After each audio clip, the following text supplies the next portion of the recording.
안녕하세요. 뉴스와 사람들입니다. 중수청법 표결에 한준호 의원이 불참한 것에 대해 논란이 일자 한준호 의원은 이렇게 밝혔습니다. 저의 불찰에 대해 머리 숙여 사과드립니다. 본회의장에서 진행된 표결 과정에서 저는 국회의원으로서 가장 기본적인 책무인 투표에 참여하지 못했습니다. 당시 본회의 현장에는 참석 중이었습니다. 직전 무제한 토론 종결 표결을 마치고 걸려온 긴급한 통화를 위해 잠시 자리를 비운 사이 바로 이어진 중수청법 표결이 종료되었습니다. 그 어떤 이유로도 정당화될 수 없는 저의 명백한 불찰입니다. 중차대한 안건이 다뤄지는 엄중한 시간에 끝까지 자리를 지키지 못한 점 깊이 반성하고 있습니다. 이번 일을 계기로 제 자신을 다시 한번 엄격히 돌아보겠습니다. 자, 그런데 사과문과 함께 하필 척을 두고 있는 김어준의 딴지 게시판에 불참 지적글을 캡처해서 올렸습니다.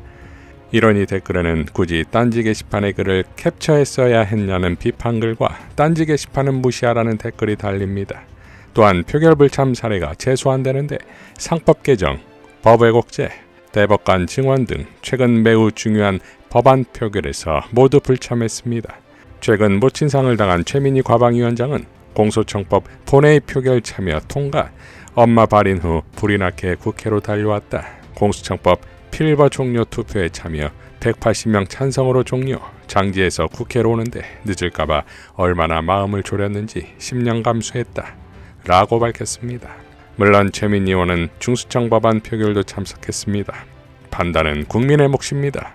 지난 12일 대법원은 이재명 후보가 성남국제마피아로부터 금품을 수수했다고 주장한 장영하 변호사에 대해 공직선거법상 허위사실 공표죄로 징역 1년에 집행유예 2년을 확정했고, 20일 이재명 대통령은 X의 정치적 목적으로 거짓의 무덤에 사람을 매장하는 일이 재발하지 않게 하려면 조작 폭로한 국민의힘이나 그알 같은 조작 방송의 반성과 사과가 필요합니다. 저도 과욕이겠지만 미안하다는 진솔한 한마디를 듣고 싶습니다 라고 밝혔고, 같은 날 SBS 그것이 알고 싶다 제작진은 과거 이재명 대통령의 성남폭력 조직 연루설을 제기한 데 대해 8년 만에 공식 사과합니다. 그런데 같은 날 전국 언론노조 SBS 본부는 이재명 대통령은 더는 자치단체장이나 야당 대표가 아니다. 한국가의 대표이며 최고 권력자다. 언론을 향한 대통령과 청와대의 한마디 한마디에 언론 자유는 위축되고 독립성은 위협받는다.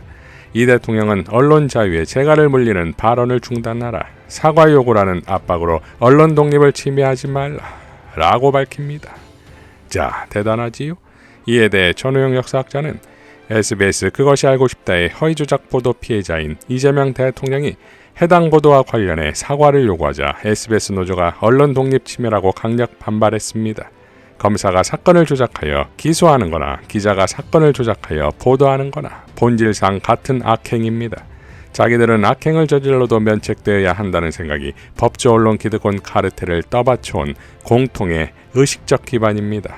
SBS 노조는 대통령을 규탄하기 전에 윤석열 검찰 독재 정권이 왜 SBS에는 단전 단수를 지시하지 않았는지 성찰해야 할 겁니다.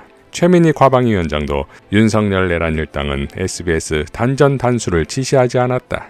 조폭연루 악의적인 가짜뉴스의 공적 사적 피해자인 이재명 대통령은 SBS의 진정한 사과를 요구했다. SBS 노조는 언론 자유는 대통령을 비난하는 성명을 냈다 라고 일갈했습니다.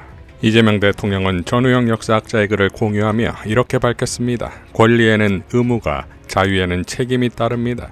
진실과 정의는 민주주의의 숨구멍이라 헌법은 특권 설정은 금하면서도 정론직필을 전제로 언론을 특별히 보호합니다.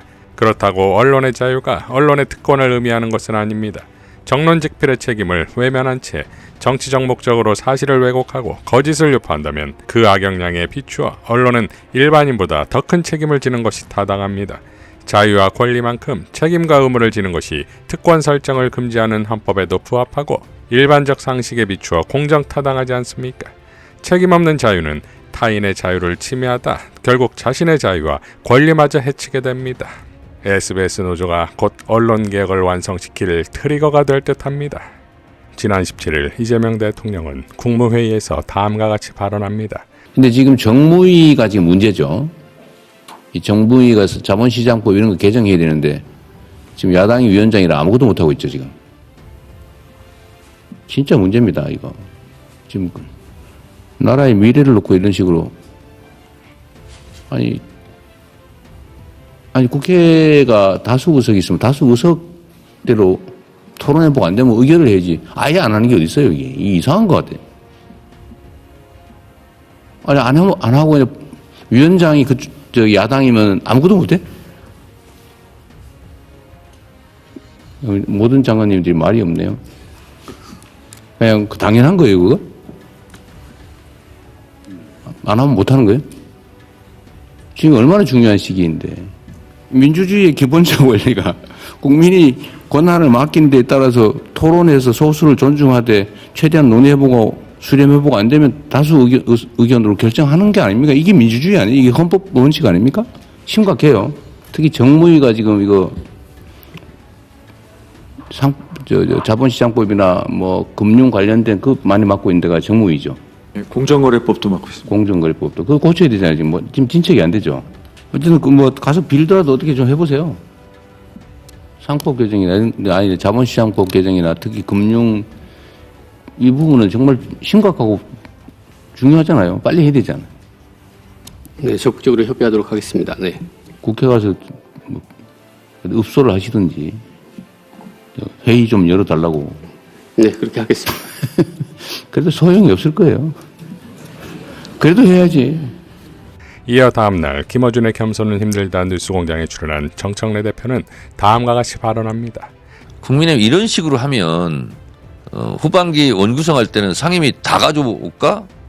다 가져올까? 이런 생각도 제가 들어요. 원구성이 왜냐하면 5월이죠. 일이 안 되잖아요. 그렇죠. 네. 5월인가요? 예, 미국 같은 경우는요. 한 석이라도 많은 정당이 모든 상임위를 다 가져갑니다. 상임위원장을. 그 고려해 보세요. 고려 이상을 좀 해봐야 될 것 같습니다.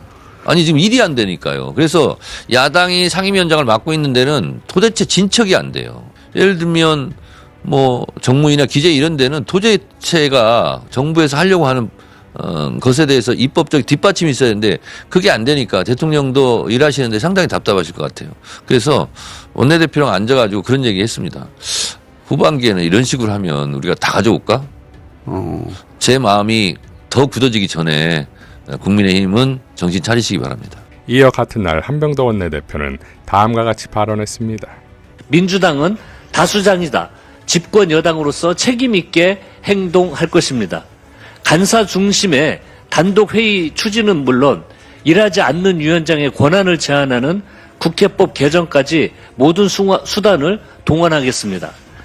상임위 배분이 견제와 균형이라는 민주주의의 작동 원리가 아닌 오히려 국민들께 고통을 주고 국정 발목 잡기 용으로 전락한다면 향후 상임위원장 여야 배분 문제는 원점에서 전면적으로 재검토할 것임을 다시 한번 분명히 밝혀두는 바입니다.